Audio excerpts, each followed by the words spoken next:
So hello everyone, welcome back to the channel of pharmacy. So ఈ వీడియోలో topic వచ్చేసి oral hypoglycemic agents అనమాట. So ఈ question అనేది సెమిస్టర్ 3.1లో ఫార్మకాలజీలో and as well as medicinal కెమిస్ట్రీలో చాలా ఇంపార్టెంట్ క్వశ్చన్. ఓకే, స్కిప్ చేయొద్దు. అండ్ ఇదే క్వశ్చన్ మీరు క్వశ్చన్ పేపర్లో అబ్జర్వ్ చేస్తే ప్రీవియస్లీ 10 మార్క్స్కి అడిగారు. ఓకే, సో ఇప్పుడు క్వశ్చన్ ఎలా అడిగారంటే, write a note on classification of oral hypoglycemic agents, explain about pharmacology of oral hypoglycemic agent. So ఇక్కడ మొత్తం 2 క్వశ్చన్స్ అడిగారు. Write a note on oral hypoglycemic agents classification. So first మీరు oral hypoglycemic agents classification రాయాలి. And తర్వాత at least ఏదో ఒక 1 డ్రగ్నైనా మీరు సెలెక్ట్ చేసుకుని, లైక్ 1 కేటగిరీ ఆఫ్ ద డ్రగ్నైనా సెలెక్ట్ చేసుకుని దానికి ఫార్మకాలజీ రాయాలి. అంటే both pharmacokinetics and as well as pharmacodynamics రెండు రాయాలన్నమాట. ఓకే, సో ఫస్ట్లీ డెఫినిషన్, తర్వాత classification of oral hypoglycemic agents, ఆ తర్వాత దాని యొక్క ఫార్మకోడైనమిక్స్ అండ్ ఫార్మకోకైనెటిక్స్. ఫార్మకోడైనమిక్స్ అన్న ప్రతిసారి మెకానిజం ఆఫ్ యాక్షన్ రాయాలి. అండ్ ఫార్మకోకైనెటిక్స్ అన్న సారల్లా ఏడిఎంఏ అనేది రాయాలి. ఆ డ్రగ్ రిలేటెడ్ ఏడిఎంఏ అబ్జార్ప్షన్ ఏంటి, డిస్ట్రిబ్యూషన్, మెటబాలిజం అండ్ ఎలిమినేషన్ ఇవేంటనేది రాయాలన్నమాట. I mean excretion. Okay, so oral hypoglycemic agents. So oral hypoglycemic agent, so name itself indicating that glycemia అంటే ఏంటి, sugar levels. Okay, remember first that oral hypoglycemic agents అంటే ఏంటి, oral అంటే the route is ఓరల్గా తీసుకుంటాం. వేరస్ hypo అంటే ఏంటి, లో levels అనమాట. సో ఆరల్స్ దాన్ని మెయింటైన్ చేయడం. ఓరల్ హైపోగ్లైసిమిక్ ఏజెంట్స్ అంటే షుగర్ లెవెల్స్ని మెయింటైన్ చేయడం అనమాట. ఆర్ వీటిని ఇంకొకలా ఏమడుగుతారంటే ఓరల్ యాంటీ డయాబెటిక్ ఏజెంట్స్ అని అంటారు. So oral anti diabetic agents అని అంటారు. లేదంటే ఇంకొకలా ఎలా అడుగుతారంటే, write a note on the classification of drugs acting on type 2 diabetes mellitus అని అడుగుతారు. సో ఎప్పుడైనా సరే టైప్ 1 డయాబెటీస్ మిలిటస్ అని అన్నారంటే రిమెంబర్ వాళ్ళకి ఇన్సులిన్స్ అనేది వాడతారు. వేరాజ్ టైప్ 2 డయాబెటిక్ మిలిటస్ క్వశ్చన్ వాళ్ళకి ఏమవుతుందంటే వీళ్ళకి ఖచ్చితంగా ఓరల్ ఫామ్లో లైక్ మెటఫార్మిన్ ఇవి యూజ్ చేస్తారనమాట. Okay, so remember oral hypoglycemic agents అన్నారంటే అది టైప్ 2 డయాబెటీస్ మిలిటస్ అనమాట. Okay, so firstly definition of oral hypoglycemic agents అంటే the agents are the drugs which reduces the blood glucose levels is called as oral hypoglycemic agents అంటారు. or else the agents or drugs which reduces the glucose levels in the systemic circulation is called as oral hypoglycemic agents అని అంటారు. Okay, so ఇక్కడ చిన్న information ఏంటంటే 7 categories of oral hypoglycemic agents are now available in USA. Here it is USA, not India. Okay, in USA for treatment of diabetes mellitus 2. అంటే in యూఎస్ఏలో diabetes mellitus treat చేయడానికి మొత్తం 7 categories of oral hypoglycemic agents ఉన్నాయన్నమాట.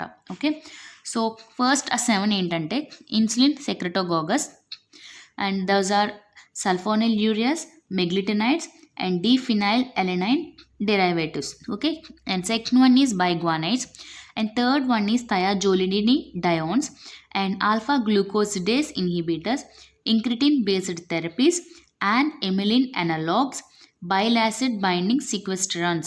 Okay, so remember, so type 1 డయాబెటీస్లో ఏమవుతుందంటే వాళ్ళకి అసలు insulin అనేది రిలీజ్ అవ్వదు. సో డైరెక్ట్గా వాళ్ళకి మనం ఇన్సులిన్ అనే ఇంజెక్షన్ ఇస్తామన్నమాట. ఓకే, ఇన్సులిన్ ఇంజెక్షన్ ఫామ్లో మనం ఇస్తాం. ఓకే, వేరాస్ టైప్ 2కి వచ్చేటప్పటికి వీటిని మనం ఏం చేయాలంటే హియర్ సెక్రెటోగోగస్ అంటాం. వీటిని మనం ఏం చేయాలంటే ఇవి వాటిని సెక్రెట్ అయ్యేలా మనం ఒక ఎడిషనల్ సోర్స్ అనేది మన డ్రగ్ అనమాట. Okay, so this is the difference between type 1 diabetes mellitus and type 2. So ఇప్పుడు ఈ 7 కేటగిరీస్ ఆఫ్ డ్రగ్స్ అనేవి గుర్తుపెట్టుకోండి. సో ఇందులో మోస్ట్ ఇంపార్టెంట్ ఏంటంటే insulin secretagogues and biguanides, thiazolidinediones and alpha glucosidase inhibitors అనమాట. Okay, so sulfonylureas and biguanides అనేవి have been available the longest and the traditional treatment choice for type 2 diabetes. ఈ 2 categories of drugs అనేవి traditional use and also longest form of use అనమాట. Okay, remember ఎవరైనా first అడగగానే sulfonylureas and biguanides గుర్తుపెట్టుకోండి. Okay, and next insulin secretagogues. So ఇప్పుడు ఈ 7 categories వాటి యొక్క ఫంక్షన్స్ ఏంటో చూద్దాం. అంటే ఇన్సులిన్ని రిలీజ్ చేయడంలో ఎలా వీటి యొక్క రోల్ ఉందో చూద్దాం. Okay, insulin secretagogues increase insulin secretion from beta cells. So మనకు ఆల్రెడీ తెలుసు ఇన్సులిన్ అనేది ప్యాంక్రియాస్ నుంచి రిలీజ్ అవుతుంది. So from the beta cells of islets of Langerhans. Okay, so ఇక్కడ ఇన్సులిన్ ఏం చేస్తుంది, ఇక్కడ ఇన్సులిన్ అనేది మనం ఇవ్వట్లేదు, ఆల్రెడీ రిలీజ్ అయిన ఇన్సులిన్ని మనం ఒక ఎడిషనల్ సోర్స్ కింద మన డ్రగ్ అనేది స్టిమ్యులేట్ చేస్తుంది అనమాట. ఓకే, సో ఇన్సులిన్ సెక్రటోగోగస్ అనే drug or else the category of agents increases the insulin secretion from beta cells అనమాట. ఓకే, అండ్ బైగోనెట్స్ రోల్ ఏంటి, డిక్రీజ్ హెపాటిక్ గ్లూకోజ్ ప్రొడక్షన్. అంటే గ్లూకోజ్ ప్రొడక్షన్ ఎక్కువైన వాళ్ళకే కదా ఇప్పుడు హైపర్ గ్లైసీమియా అనేది వస్తుంది, అంటే లైక్ డయాబెటీస్ అనేది వస్తుంది. సో అప్పుడు ఏం చేస్తున్నారు, ఇక్కడ మనకి ఏ సోర్స్ నుంచి గ్లూకోజ్ అనేది రిలీజ్ అవుతుంది, త్రూ ద హెపాటిక్ అంటే లివర్. సో ఇప్పుడు బైగోనెట్స్ అనేవి హెపాటిక్ అంటే లివర్ నుంచి రిలీజ్ అనే గ్లూకోజ్ ప్రొడక్షన్ని డిక్రీజ్ చేస్తాయన్నమాట. And next thiazolidinediones. So these reduces insulin resistance. So sensitivity and resistance అనేది తెలియాలి. ఇప్పుడు సెన్సిటివిటీ అయితే కనుక దాని యాక్షన్ అనేది జరుగుతుంది, రెసిస్టెన్స్ అంటే కనుక దాని యాక్షన్ అనేది జరగట్లేదు. సో ఇప్పుడు ఇన్సులిన్ థయాజోలిడిని డయాన్స్ ఇవన్నీ ముందు ఇన్సులిన్ అనేది రెసిస్ట్ అయిపోయింది. ఓకే, బట్ ఎప్పుడైతే మనం ఈ కేటగిరీ ఆఫ్ డ్రగ్ ఇస్తామో అప్పుడు ఆ ఇన్సులిన్ యొక్క రెసిస్టెన్స్ని ఈ డ్రగ్ అనేది తగ్గించింది అనమాట. Okay, and incretin based therapies. So ఇవి ఏంటంటే control post meal glucose excursion. అంటే పోస్ట్ మీల్ గ్లూకోజ్ అంటే మీల్ తర్వాతే కదా మనకి బాడీలో గ్లూకోజ్ లెవెల్స్ అనేవి ఎక్కువ అవుతున్నాయి. సో వాటిని కంట్రోల్ చేస్తుంది అనమాట ఇంక్రిటిన్ బేస్డ్ థెరపీస్ అనేవి. ఓకే, సో ఇది వచ్చినప్పటికీ కంప్లీట్ క్లాసిఫికేషన్, ఇది యాక్చువల్ క్లాసిఫికేషన్. ఓకే, ఇన్సులిన్ సెక్రటోగోగస్ అంటున్నాం, వాటినే సల్ఫోనిల్ యూరియాస్ అంటాం. సో ఇవి 2 జనరేషన్స్ ఉన్నాయి, అంటే first generation and second generation. So first generation drug వచ్చేటప్పటికి tolbutamide, propamide and tolazamide and acetohexamide. Okay, and second జనరేషన్కి వచ్చే సల్ఫోనిల్ యూరియాస్ వచ్చేటప్పటికి glibenclamide and gliclazide and glimepiride. So ఇవి సెకండ్ జనరేషన్లో sulfonylurea categories. And next ఇందులోనే meglitinides ఉన్నాయన్నమాట. So example repaglinide and nateglinides. So ఇక్కడ already నైడ్స్ ఉంది కదా, సో రిమెంబర్ రేపా అండ్ నేటిక్. ఓకే, అండ్ నెక్స్ట్ సెన్సిటైజర్స్కి వచ్చేటప్పటికి బైగ్వానైడ్స్. సో ఇందులో వచ్చేటప్పటికి ఇది ఒక కేటగిరీ అనమాట. ఈ కేటగిరీలో వచ్చేవి phenformin and metformin, but phenformin అనేది బ్యాండ్, ఓన్లీ ఇప్పుడు యూజ్ చేస్తుంది metformin. Okay, and thiazolidinediones, ఇందులో rosiglitazone and pioglitazone. Okay, and next alpha glucosidase inhibitors. So alpha glucosidase inhibitor అంటే ఈ యొక్క ఎంజైమ్ని ఇన్హిబిట్ చేసేవి acarbose and miglitol. Rest of the డ్రగ్స్కి వచ్చేటప్పటికి peptide analogues like incretin mimetics, semaglutide and glucagon like peptides, gastric inhibitory peptide, DPP-4 inhibitors. ఇది చాలా important, vildagliptin, sitagliptin and సెక్సాగ్లిప్టిన్. So only DPP-4 inhibitors మీద కూడా క్వశ్చన్స్ అడుగుతారు. And next SGLT2 inhibitors, that is canagliflozin and dapagliflozin. Okay, and ఇందులో ఎక్కువ అడిగేది ఏదంటే first generation sulfonylureas and second generation sulfonylureas అనేవి ఎక్కువగా అడుగుతున్నాం. వెరాజ్ మెడిసినల్ కెమిస్ట్రీలోకి వచ్చేటప్పటికి ఆల్ఫా గ్లూకోసిడేస్ ఇన్హిబిటర్స్ కూడా అడిగారు అనమాట. ఓకే, అండ్ నెక్స్ట్ ప్రీవియస్గా చెప్పిన కొంచెం డౌట్ ఉంటే ఇక్కడ క్లారిటీ అవుతుంది. సల్ఫోనిల్ యూరియస్ ఒక మెకానిజం ఆఫ్ యాక్షన్ ఏంటంటే stimulate beta cells to release insulin ఉంటుంది, బట్ దాన్ని స్టిమ్యులేట్ చేస్తుంది. మెగ్లిటనైడ్స్కి వచ్చేటప్పటికి ఇవి నాన్ సల్ఫోనిల్ యూరియస్.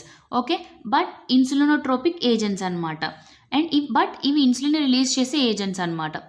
బైగ్వానైడ్స్కి వచ్చినప్పటికీ no effect on beta cells, but ఇది ఎఫెక్ట్ ఆన్ బీటా సెల్స్ మీద లేనప్పటికీ ఇవి సెన్సిటైజర్స్ కింద యాక్ట్ చేస్తున్నాయి. It works on 3 cells. So generally 3 cells మీద జరుగుతుంది, like skeletal cells, liver and intestine. Okay, and next thiazolidi diones వచ్చేటప్పటికి decrease insulin resistance in peripheral target tissue. అంటే ఎక్కడైతే లైక్ పెరిఫెరల్గా ఏ టార్గెట్ ఏరియాస్ దగ్గర అయితే ఇన్సులిన్ రెసిస్టెన్స్ అనేది develop అయిందో అక్కడ ఇది సెన్సిటైజ్ అయ్యేలాగా చేస్తుంది అనమాట. సో సెన్సిటైజ్ అవ్వడం వల్ల గ్లూకోజ్ లెవెల్స్ని ఈ యొక్క ఇన్సులిన్ అనేది డిక్రీజ్ చేస్తుంది. ఆల్ఫా గ్లూకోసిడేస్ ఇన్హిబిటర్స్ ఏం చేస్తే delay carbohydrates absorption from GI tract. అంటే ఫుడ్ తీసుకోగానే గ్లూకోజ్ లెవెల్స్ పెంచకుండా గ్రాడ్యువల్గా గ్లూకోజ్ లెవెల్స్ అనేది బాడీలో రెగ్యులేట్ అయ్యేలా చేస్తాయన్నమాట ఇవి. ఓకే, సో ఎలా? By increasing insulin release and decreasing glucagon secretions అనమాట. అండ్ ఇందాక థెరపీస్ చెప్పుకున్నాం కదా, ఎమిలిన్ అనలాగ్ అని. సో ఇవి ఏం చేస్తాయంటే సేమ్ పోస్ట్ మీల్ గ్లూకోజ్ లెవెల్స్ని డిక్రీజ్ చేస్తాయి అండ్ అలాగే ఆకలి వేయకుండా చేస్తుంది అనమాట, ఎపిటైట్ని డిక్రీజ్ చేస్తుంది. ఓకే, అండ్ బికాస్ డయాబెటీస్ పేషెంట్స్కి ఎక్కువ ఆకలి అనేది వేస్తుంది. Okay, and alpha glucose inhibitors these slow the digestion and absorption of starch and disaccharides అనమాట. సో ఇలా డయాగ్రమాటిక్ రిప్రజెంటేషన్లో చేస్తే చాలా ఈజీగా ఉంటుంది అండ్ వాళ్ళకి కూడా అర్థమవుతుంది అనమాట, ఎవాల్యూట్ చేసే వాళ్ళకి. So site of action of hypoglycemic drugs అంటే గ్లూకోజ్ లెవెల్స్ ఎక్కడెక్కడ ఎక్కువ అవుతున్నాయి, సో అక్కడ ఏ డ్రగ్ అనేది యాక్ట్ చేస్తుంది అనమాట. అంటే ఇప్పుడు ఫర్ ఎగ్జాంపుల్ ఫుడ్ అనేది కార్బోహైడ్రేట్ లోడ్ చేస్తాం. ఓకే, కార్బోహైడ్రేట్ లోడ్ చేసిన తర్వాత ఏమవుతుంది, డైజెషన్ జరిగి అవి పాలీసాక్రైడ్స్ అంటే లైక్ ఏవైతే ఉన్నాయో అవి ఎయిదర్ పాలీసాక్రైడ్స్ ఆర్ ఒలిగోసాక్రైడ్స్ అలా కన్వర్ట్ అవుతాయి కదా. సో వాటిని అబ్జార్ప్షన్ డిక్రీజ్ చేసేది ఎవరు? ఆల్ఫా గ్లూకోజ్ ఇన్హిబిటర్స్ అనమాట. వన్స్ ఇవి అబ్జార్ప్షన్ అనేది డిక్రీజ్ అయితే బాడీలో అనేది బ్లడ్లో గ్లూకోజ్ లెవెల్స్ అనేవి తగ్గుతాయి. ఓకే, ఇక్కడ ఆల్ఫా గ్లూకోజ్ ఇన్హిబిటర్స్ అగార్బోస్ అనమాట. ఓకే, అండ్ ఇక్కడ లివర్కి వచ్చినప్పటికి ఆల్రెడీ చెప్పుకున్నాం మెట్ఫార్మిన్, రిమూవ్ ఫెన్ఫార్మిన్, రిమెంబర్ మెట్ఫార్మిన్ అనేది ఏం చేస్తుంది, లైక్ హెపాటిక్ గ్లూకోజ్ లెవెల్స్ని రెగ్యులేట్ చేస్తుంది అనమాట. సి హియర్, ఎక్కడైతే లివర్లో గ్లూకోజ్ లెవెల్స్ ప్రొడక్షన్ అనేది ఇంక్రీజ్ అయ్యిందో మెటఫార్మిన్ యూస్ చేసి దాని యొక్క గ్లూకోజ్ లెవెల్స్ని డిక్రీజ్ చేస్తుంది అనమాట. సో అలాగే థయాజోలిడి డయాన్స్ కూడా ఇక్కడ యాక్ట్ చేస్తుంది, సైట్ ఆఫ్ యాక్షన్ ఇక్కడ. అండ్ హైపర్గ్లైసిమా అని ఎందుకు అన్నామంటే లివర్లో గ్లూకోజ్ ఇంక్రీజ్ అయితే హైపర్గ్లైసిమియా జరుగుతుంది, లివర్ నుంచి కూడా గ్లూకోజ్ ప్రొడక్షన్ జరుగుతుంది. సో అప్పుడు మెట్ఫార్మిన్ అండ్ ఈ కేటగిరీ ఆఫ్ డ్రగ్ యూజ్ చేసాం. ఇప్పుడు ప్యాంక్రియాస్, సో ఇప్పుడు ప్యాంక్రియాస్ దగ్గర కూడా హైపర్గ్లైసిమియా యాక్టివిటీ జరిగితే ఏమవుతుంది, ఇంపేర్ ఇన్సులిన్ సెక్రేషన్ అనమాట. ఇంపేర్డ్ ఇన్సులిన్ సెక్రేషన్ అంటే గ్రాడ్యువల్గా ఇది రిలీజ్ అవ్వట్లేదు, ఇర్రెగ్యులర్గా రిలీజ్ అవుతుంది. సో దాన్ని ఎవరు బ్యాలెన్స్ చేస్తున్నారు, sulfonylureas first generation and second generation and meglitinides అనమాట. ఓకే, ఇక్కడ ఇన్సులిన్ సెక్రేషన్ని ఇంక్రీజ్ చేస్తున్నాయి, ఇక్కడ గ్లూకోజ్ లెవెల్స్ని డిక్రీజ్ చేస్తున్నాయి. So remember. Okay, and skeletal మజిల్కి వచ్చేటప్పటికి ఏమవుతుందంటే మన బాడీలో ప్రతి organ need the glucose levels. So okay, so decreased glucose uptake and utilisation, ఏ పార్ట్లో అయితే గ్లూకోజ్ లెవెల్స్ని తక్కువ తీసుకుంటుందో అండ్ తీసుకున్న దాన్ని యూటిలైజ్ చేసుకుంటలేదో ఆ ఏరియాస్లో ఈ మెట్ఫార్మిన్ అండ్ ఈ కేటగిరీ ఆఫ్ డ్రగ్ని యూజ్ చేస్తారనమాట. అప్పుడు అక్కడ గ్లూకోజ్ లెవెల్స్ని యూజ్ చేసుకుంటుంది. Okay, so mechanism of action. So వాళ్ళు ఏం అడిగారు క్వశ్చన్లో, right the pharmacology of oral hypoglycemic agents అని అడిగారు. సో డ్రగ్ అనేది ఏ కేటగిరీ అని మెన్షన్ చేయలేదు కాబట్టి మీకు ఏది convenient, but mostly try to write sulfonylureas and orals మీరు బైగ్వానైట్స్ని రాయండి. Okay, so sulfonylureas remember ఎప్పుడు కూడా రిప్రజెంటేషన్ డయాగ్రామాటిక్ రిప్రజెంటేషన్లో చేస్తేనే మీకు మార్క్స్ అనేది స్కోప్ ఎక్కువ ఉంటుంది రావడానికి. ఓకే, సో జనరలీ ఇది mechanism of action of sulfonylureas. So sulfonylureas ఏం చేస్తాయి, ఇంపేర్డ్ ఇన్సులిన్ సెక్రేషన్ని ఏం చేస్తాయి, రెగ్యులేట్ చేస్తాయి అన్నమాట. అంటే ఇన్సులిన్ లెవెల్స్ని ఇంక్రీజ్ చేస్తాయి. సో ఫర్ ఎగ్జాంపుల్ ఇది ప్యాంక్రియాటిక్ ఏరియా అయినప్పుడు సో ఇక్కడ మనం ఏం చేస్తున్నాం, బీటా సెల్స్ని స్టిమ్యులేట్ చేస్తున్నాం, అప్పుడు అవి ఇన్సులిన్ రిలీజ్ చేసి గ్లూకోజ్ లెవెల్స్ని రెగ్యులేట్ చేస్తున్నాయి, గ్లూకాగాన్ లెవెల్స్ని డిక్రీజ్ చేస్తున్నాయి. సో ఎప్పుడైతే ఇన్సులిన్ రిలీజ్ అయిందో సో రిలీజ్ అయినప్పుడు దాని యొక్క యాక్షన్ ఏంటి, గ్లూకోజ్ మీద యాక్ట్ చేస్తుంది. సో ఎలా, సో ఎప్పుడైతే డ్రగ్ తీసుకున్నప్పుడు కాల్షియం అనేది ఇన్ఫ్లెక్స్ జరుగుతుంది. సో కాల్షియం లెవెల్స్ లోపల ఇంక్రీజ్ అయినప్పుడు అక్కడ ఏం జరుగుతుందంటే మనకి కాంట్రాక్షన్ అనేది ఎక్కువ జరుగుతుంది అనమాట. సో ఆటోమేటిక్గా డీపోలరైజేషన్ అనేది ఇంక్రీజ్ అవ్వడం వల్ల మనకు అక్కడ ఏం జరుగుతుందంటే ఇన్సులిన్ రిలీజ్ అయ్యి గ్లూకోజ్ లెవెల్స్ని మనకి మెయింటైన్ చేస్తుంది. So remember, okay, which channel is playing the most important role అని అడిగితే కాల్షియం ఛానల్ అనమాట. Okay, so see in terms of matter mechanism require functioning of B cells. So B cells functioning జరిగితేనే మనకి insulin అనేది release అవుతుంది. Which stimulate the release of insulin by blocking ATP sensitive K+ channel. So ATP sensitive K+ channel మనం ఇక్కడ ఏం చేస్తాను, cross చేస్తున్నాం, అంటే ఇక్కడ బ్లాక్ చేస్తున్నాం.